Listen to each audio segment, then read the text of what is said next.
Magkasunod na lindol ang yumanig sa Visayas at Mindanao kaninang umaga. Saksi si Mariz Umali.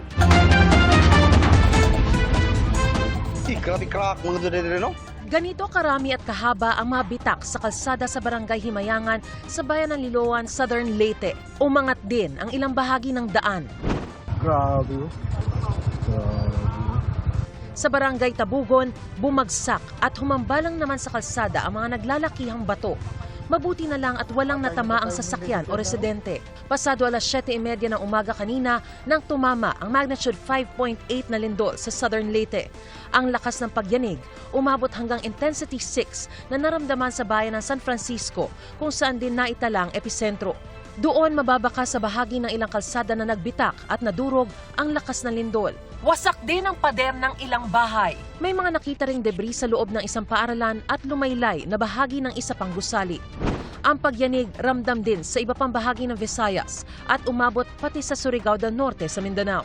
Ayon sa Office of Civil Defense, sa ngayon ay wala namang ulat na nasaktan o nasawi mula sa lindol. Patuloy ang sinasagawang assessment ng OCD Eastern Visayas sa mga bayang apektado ng lindol.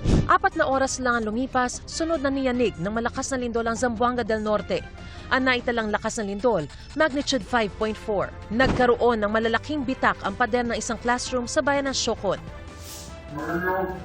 Nabulabog at nagsitakbuhan naman palabas ng kanilang online teaching tutorial office ang mga estudyante ng isang paaralan sa Ipil, Zamboanga, Sibugay.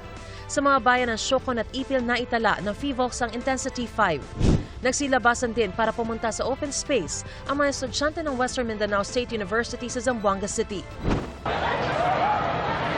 Halos ganyan din ang naging sitwasyon sa Universidad de Zamboanga.